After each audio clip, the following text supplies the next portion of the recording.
Sorry about the shaky camera angles. Today we're gonna release because I've been talking about this. I could not get myself to where I could actually talk clearly.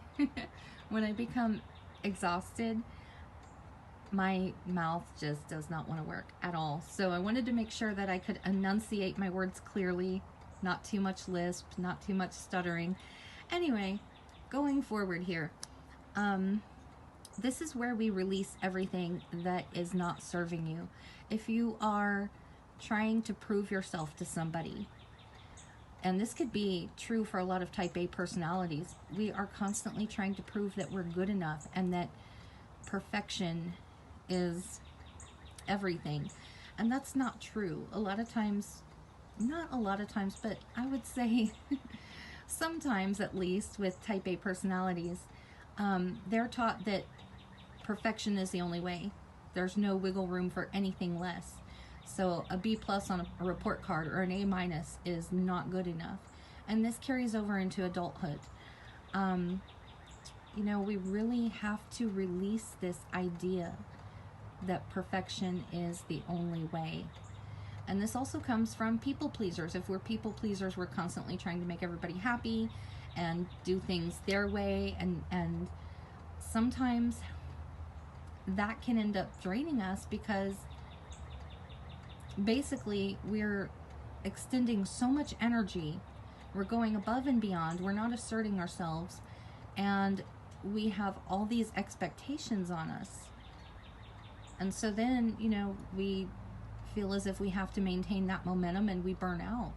And it can get frustrating because people don't see that. They see us as these perfectly capable beings, that you have it all under control. And sometimes, I'm going to say it like this, sometimes the fact of the matter is we don't.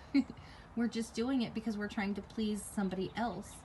So whatever we're doing, if we are going above and beyond, make sure that you're getting that recognition. Otherwise, people will take advantage. Make sure that you are demanding your worth. If you are getting paid to do something, I'm not saying to do the bare minimum, but do what you're supposed to. And then if you have time, go back over the other stuff, touch it up with the details, and make sure that you are stating everything that you've done and demanding your worth. Contract workers, it's especially true of that. Otherwise, you know, we will never catch a break. Let's go into some other territory here. Exes. If we're constantly looking at their Facebook pages and their social media, we are not living our own lives. We are living our lives for them.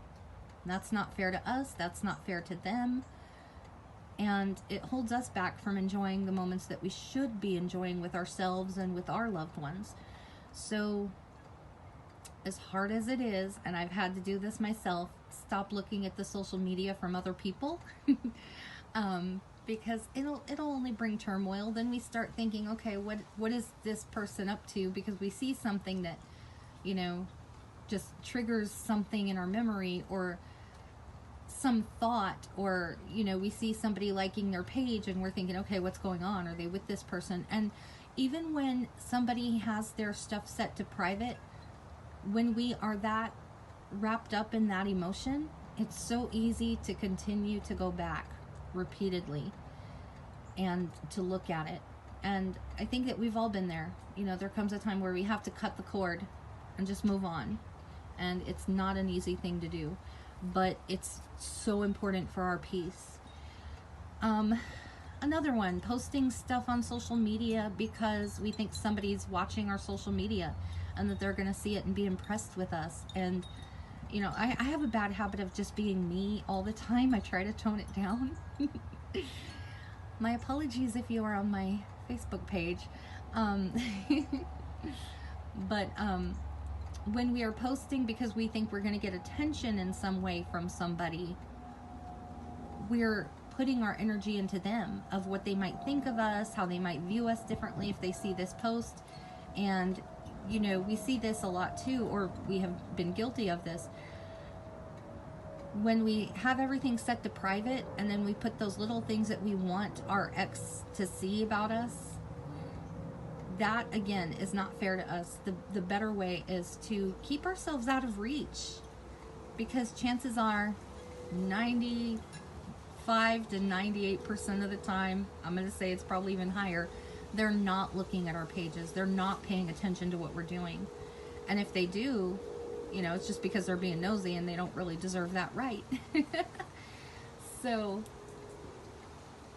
claim your space. Make sure that you are doing that for yourself and living your life for you at your core. Not somebody else's expectations, not what you grew up hearing, not people who expect you to be a past version of yourself, or exes. Whatever you do, make sure that you are at the core of it and not some ulterior motive to please somebody else in any which way. So with that, think about this for a moment. Think about those little ways that you are giving your energy to other people, and pull it back to yourself. Release all of that, because it's not serving you in any positive way. Even those of us who have found success because we had it driven into us that perfection is the only way. And, we see people that have these, fancy cars and successful careers and happy marriages, and we think, oh, they got it all. But are they happy? In those cases, maybe not, because they're thinking there's always something more that I can be doing. They're not giving themselves that break. For the people pleasers, are we really happy? Are we really happy when we're doing everything for everybody else?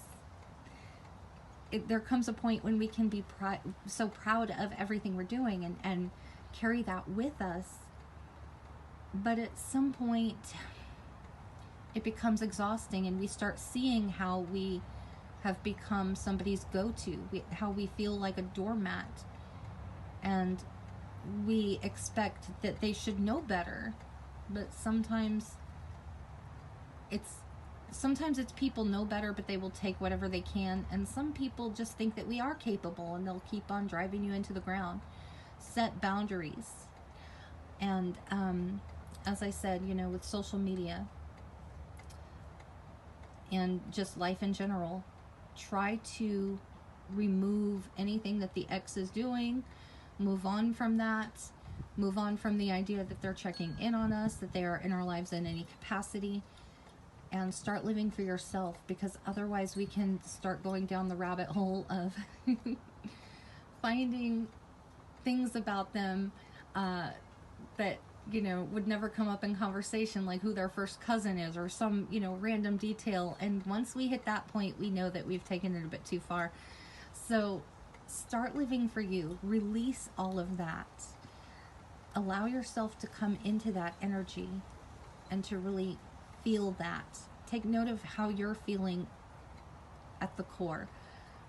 Your happiness, your peace. What are those things that you might be doing that is destroying your peace? What are those mindsets and ideas that are taking that away from you? And give yourself permission to release it. That's a big thing that I really emphasize. Give yourself permission. Sometimes this can be a highly emotional event, because the tears just start flowing and we feel like finally we have released this burden that we've been carrying. And it does take a few times to get there. It does take some time before we really start committing to this idea that we're free of all these things that were holding us back. And for the new year, try going in with a mindful attitude. As I said, how are you feeling? What are some things that are disrupting your peace? Who are the people who are disrupting your peace? It's okay to cut out the toxicity and surround yourself with people who have your success in mind and who want the best for you. People who always have something positive to say. Those who aren't giving you the passive-aggressive remarks or tearing down your hopes and dreams. The people that, if you have an idea, they can build upon it and help you to strengthen that idea. Because when you have a circle like that, you become more empowered. And it helps you in your own life to know that you have trusted people that you can go to, rather than who is available in the moment, but not going to give you any practical or helpful advice. And sometimes we do have to really shut ourselves off to certain people and be very limiting with what they see and what they hear about us. You know, we can't control their opinions, that's whatever. It doesn't make or break us. You know, the reality is it does not make or break us. It can be frustrating, but don't let it drag you down to the point where you start believing what other people are saying. If they're talking about you at all, it's because they have nothing else to talk about. And you know, when people are talking about us, it's kind of like, you know, good or bad.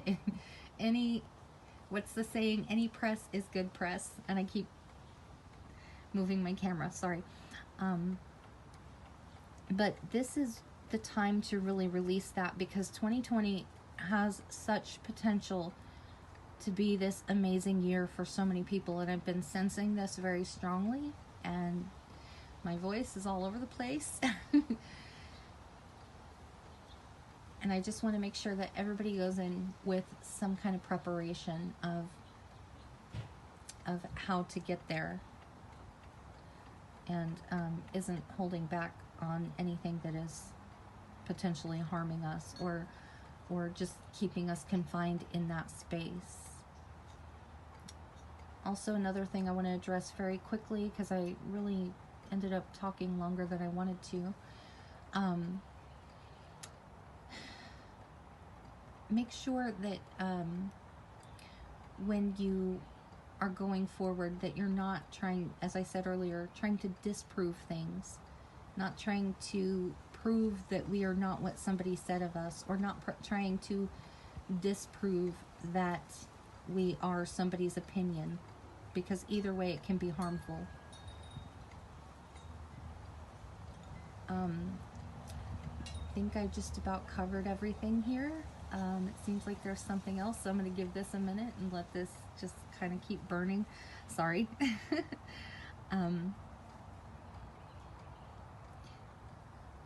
But as I said, proving and disproving anything is going to hold us back, because opinions really and truly don't matter at all. It's what we do with it. And if we're moving forward and trying to dismiss all those things, distance ourselves from negativity and opinions, then I do see where things can go in a wonderful direction for everybody. And it's not easy to get there, but yeah, it takes some time. So if you're still with me, and if you want to give this a look over, I would suggest maybe muting it, so that way you don't hear my voice, and just kind of soak in the smoke, the cleansing. I know that I kind of got off center a little bit. I'm Italian, I talk with my hands, so, you know, I can't hold still. And I wish everyone the best of luck this year. And I think that's it. I think I covered everything.